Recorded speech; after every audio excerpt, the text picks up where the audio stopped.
I want to discuss why only Ripley survives the ordeal on the Nostromo. What's so special about her? Is she really that more resourceful or braver than the others? Or does her character have a different trait that allows her to survive when the others die?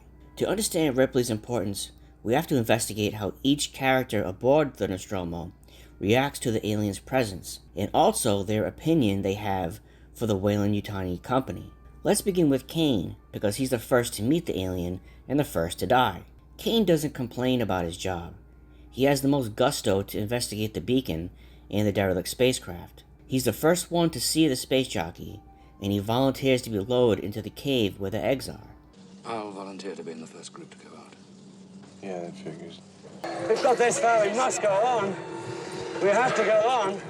I don't know, but it's like the goddamn tropics in here. Kane is the type of employee who does more than he should for his job role, and never receives a promotion or a raise because the company already gets more than they need from him. Kane is the direct opposite of the others who hate or complain about their job. He loves his job, and the company takes advantage of him for it. Kane dying first reveals the horrible perspective of the company.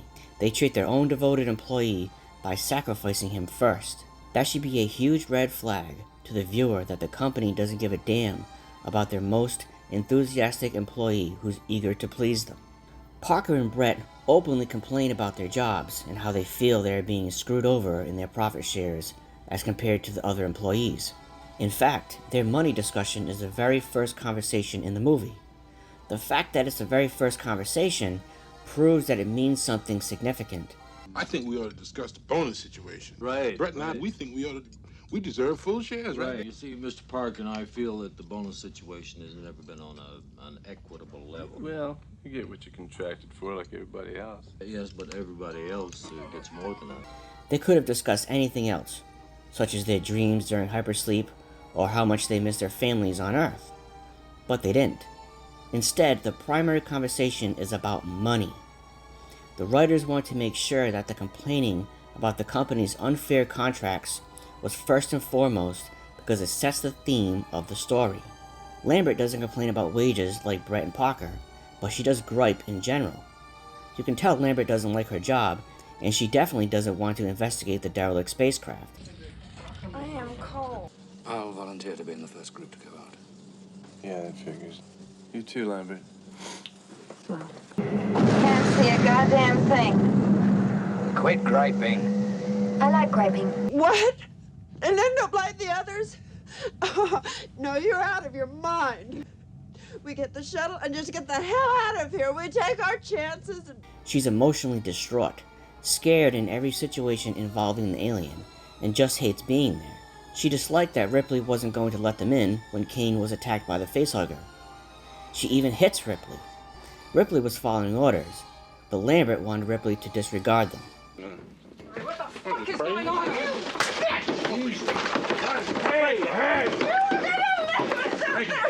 Although Captain Dallas is in charge, he seems to suffer from the same cynical syndrome as the others. Look, I just run the ship. Anything that has to do with the science division, Ash has the final word. How does that happen? It happens, my dear, because that's what the company wants to happen. Since when is that standard procedure? Standard procedure is to do what the hell they tell you to do. He wants to take off and get home as quickly as possible. This is obvious when we see him in the shuttle by himself, listening to Mozart.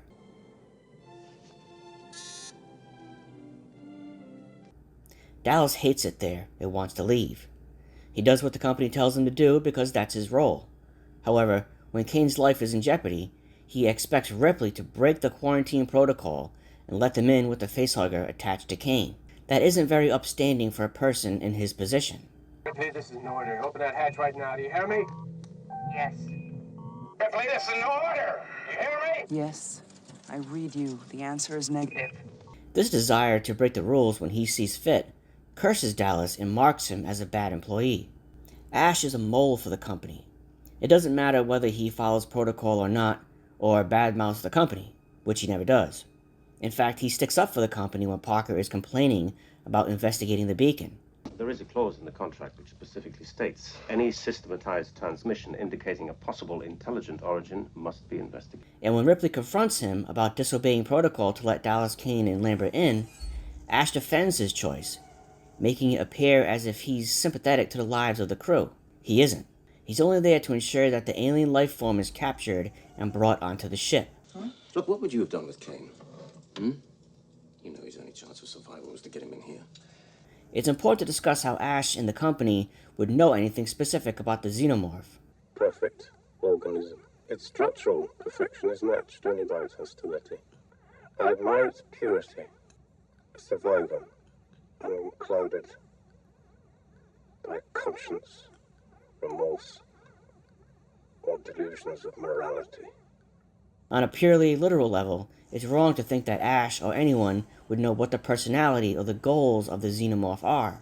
The Weyland-Yutani company sent them out there to only investigate the life form and bring back one for analysis. So, on a literal level, Ash's speech doesn't make any sense. It must mean something on a symbolic level, which it does. Then it makes perfect sense. It's best to think of Ash as a job recruiter for the company. He believes the xenomorph has characteristics of a good worker. It's important to examine what the xenomorph symbolizes in all this. It isn't just a murderous alien the crew crosses paths with. Its presence represents a change in staff. It's there to rid the company of its dead-end employees.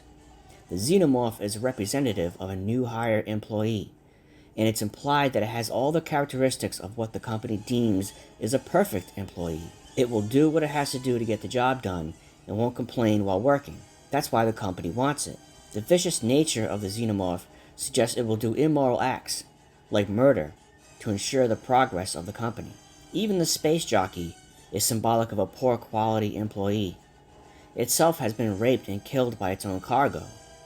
If one of the themes is a lack of job ethics from a crew of employees, then it stands to reason that the space jockey also suffered from complaining or being unable to follow company protocol. Its weird fusion of being a once organic life form meshed with the mechanical parts of the seat matches the same struggles the human crew of the Nostromo face as they try to escape their fate at the hands of the company. In his interviews over the years, when Ridley Scott refers to the xenomorph as being a biomechanical being, he isn't just being creative for the movie's sake. The biomechanical reference to the xenomorph also extends to the crew of the Nostromo and to the space jockey. Each individual is a living being forever connected to its mechanical counterpart. That mechanical counterpart takes the form of corporate industry or whatever job the individual does to make a living. The job, in this context, is presumed as overwhelming and ungrateful of the employee's efforts. Ripley doesn't complain at all about procedures or situations. She does what the scenario calls for to the best of her ability. She's a good worker. She's not trying to do more than she's supposed to, like Kane, and she never shows distrust in the company until she reads Special Order 937 in the third act. Her faith in the company, up until that point, is genuine. She follows the rules, which set her apart from the others, and therefore doesn't make her a target for termination. With the exception of Ripley, who follows orders, the others consider themselves to be exploited by the company, and they don't follow orders. She survives the ordeal because she has the exact same qualities of what Ash deems perfect organism. Or in this case, the perfect employee. He said he admires the alien's purity, unclouded by conscience, remorse, or delusions of morality. This sums up Ripley's character to a T. Ripley has her conscience in check when she's faced with the difficult choice to allow Dallas, Kane, and Lambert on the ship, but she follows protocol and has no remorse whatsoever for making that choice. Her faith in the company and her devotion to follow the rules of the company replace any morality she would have if she thought like a regular, sympathetic person in those situations. And when Ash begins his speech, he goes from looking at Lambert to directing his attention to Ripley when he says perfect organism. And when he finishes, the very next shot is a close-up of Ripley's face. That's the filmmaker's way of telling the audience that Ripley has those exact same qualities. You still don't understand what you're dealing with, do you? Perfect organism, unclouded by conscience, remorse, or delusions of morality. So why does Ripley survive? It's her dedication to her job role and her obedience to follow company protocol. It's her job ethics that make her a good employee and therefore the only crew member who's worthy of surviving the story. It should also be noted that unlike the alien who has no problem killing the crew, Ripley, as much as she has in common with the alien, does not kill it. She instead gets rid of the alien. Ripley simply expels the alien from her environment. She keeps her innocence and doesn't have blood on her hands by killing the alien. She upholds her respectable character that she's maintained throughout the story. Alien implies that stepping out of line of company protocol or even complaining about the company automatically curses you to a metaphorical death or literal termination from your job. Ironically, Parker and Brett were correct in their negative assessment of the company from the start. Nonetheless, they were killed. It's implied that Alien and Ash raped their victim before they killed them. That intercourse is not to be taken as literal, but instead as a symbolic exploitation and subsequent firing of the incompetent employee who's unable to show their usefulness and allegiance desired by the company. The employee is then replaced by the alien, who has the qualities of an employee deemed appropriate and efficient by the company. The perfect organism is not a reference to the alien, but to an obedient worker, someone who just shuts up and does their job, who doesn't question their superior's agenda, and who will still be fired whenever the company finds someone better for the job role. Ridley Scott was specifically trying to make an anti-capitalist film cleverly disguised as a horror sci-fi movie. Alien's overall message to its viewers is to be wary of their employer's agenda. This is Ripley, last survivor of the Nostromo. Signing off.